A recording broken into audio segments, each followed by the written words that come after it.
Sambutan selanjutnya disampaikan oleh Bapak Dr. Ahmad Sofyan, SHMH, dosen hukum pidana, acara pidana dan tindak pidana khusus Universitas Bina Nusantara Jakarta. Disilakan. Assalamualaikum warahmatullahi wabarakatuh. Merdeka. Ya, ini sudah siang ya, jadi mungkin kita udah agak lemes juga ya. Ya, tapi terima kasih, kita tetap semangat pada siang hari ini. Tentu yang saya hormatin dan saya banggakan Bapak Syekh Dr. Panji Gumilang, ya, Magister Pertanian, keluarga serta para pengurus Pesantren Al Zaitun. Pertama-tama tentu saya merasa bertanya juga waktu menerima undangan, kenapa kira-kira saya diundang gitu ya. Dan sebelumnya saya tidak pernah diundang dan tidak pernah tahu ada kegiatan seperti ini di Pesantren Al Zaitun. Nah, saya telusurin, oh mungkin karena beberapa waktu yang lalu saya pernah dipertemukan dengan Syekh ya di pengadilan atau di sebelum pengadilan ya. Mungkin dari situ saya mengambil kesimpulan, oh karena itu makanya saya diminta hadir di acara ini dan tentu ini sebuah kehormatan bagi saya untuk bisa hadir di Pesantren Al Zaitun. Sebelumnya saya hanya pernah tahu Pesantren Al Zaitun itu melalui media, melalui YouTube, atau melalui pemberitaan-pemberitaan. Nah, kesan saya dari pertemuan ini ya saya Ahmad Sofyan, pengajar hukum pidana, acara pidana dan kejahatan bisnis. Beberapa kali saya diundang sebagai ahli hukum pidana di pengadilan.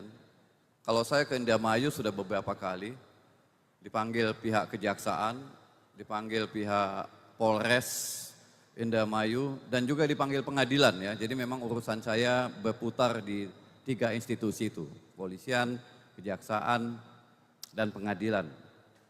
Background saya memang hukum pidana. Saya sudah mengajar hukum pidana lebih dari 18 tahun. Ya, lebih dari 18 tahun sebagai dosen. Jadi bagi saya pertemuan atau ya acara satu suro ini yang digagas oleh Pesantren Al Zaitun memang berbeda dengan kegiatan-kegiatan peringatan satu suro lainnya ya. Saya melihat begitu banyak tokoh, begitu banyak orang dengan berbagai latar belakang pendidikan, dengan latar belakang keahlian, dengan latar belakang agama juga, dengan latar belakang keilmuan yang berbeda-beda. Jadi bagi saya ini adalah sebuah event tidak saja secara seremonial diperingatin, tapi ini adalah bagian daripada freedom of speech, kebebasan menyampaikan pandangan. Kebebasan menyampaikan pandangan ya dalam konteks hukum pidana itu bukanlah kejahatan. Seseorang yang memiliki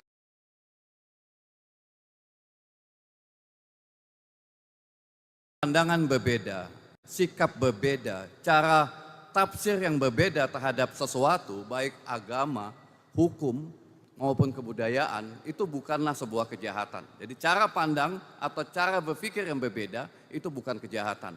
Jadi Konvensi Internasional tentang Kebebasan Sipil dan Berpolitik menyatakan dalam pasal 18 sampai pasal 20 bahwa tidak seseorang, negara tidak boleh mempidana, menghukum seseorang yang memiliki pandangan yang berbeda. Baik pandangan berbeda terkait dengan sesuatu, termasuk dengan pandangan yang berbeda tentang sesuatu agama, tentang sesuatu yang berbeda dengan negara, atau tentang sesuatu yang berbeda dengan pandangan mayoritas. Ya, jadi negara tidak boleh menghukum seseorang yang memiliki cara pandang atau pandangan yang berbeda. Jadi dan Indonesia juga sudah meratifikasi konvensi kebebasan sipil dan berpolitik itu di dalam undang-undang nasional. Jadi menurut saya kegiatan kali ini bukan saja secara seremonial orasi atau berpidato, tetapi adalah bagian daripada kebebasan untuk menyampaikan pandangan tersebut.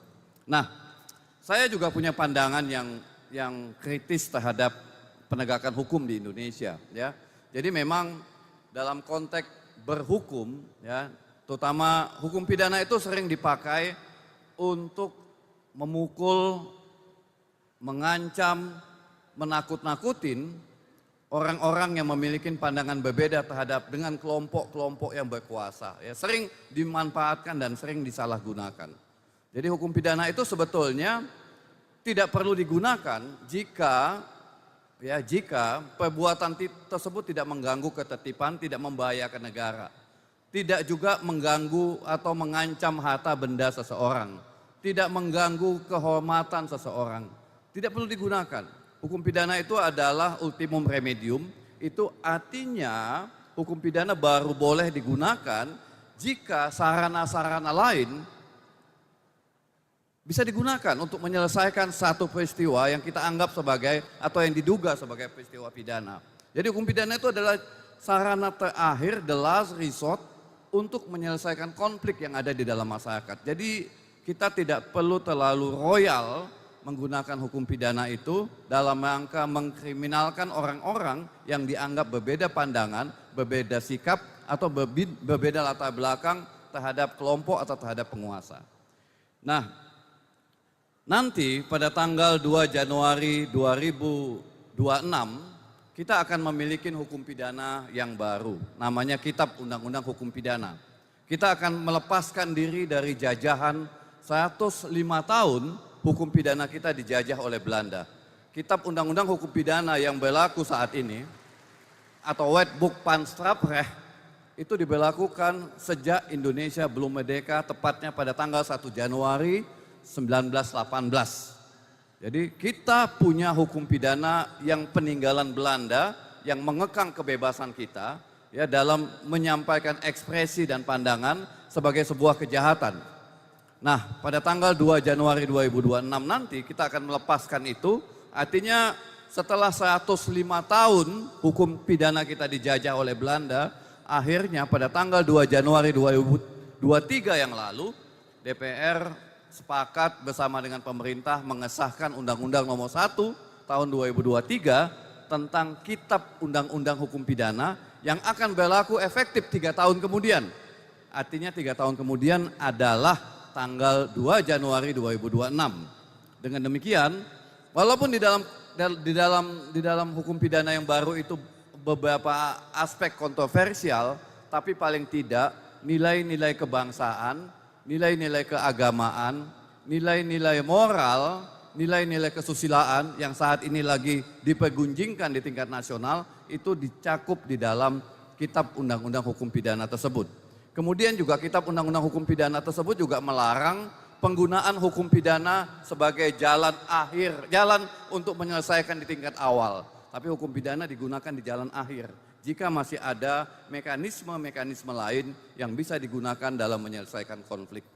Saya pikir demikian yang bisa saya sampaikan. Sekali lagi pada hari ini kita tentu menambah usia kita atau berkurang usia kita dengan 1 Muharram atau 1 Suro 1446 Hijriah, dan tentu kita bisa merefleksikan bagaimana proses penegakan hukum di masa depan, bagaimana negara ini tidak lagi terlalu mudah menyingkirkan orang-orang yang punya pandangan dan sikap yang berbeda terhadap sesuatu aspek atau sesuatu hal yang menurut pandangan dia adalah itu benar karena ada dasar dan dalilnya. Terima kasih. Assalamualaikum warahmatullahi wabarakatuh.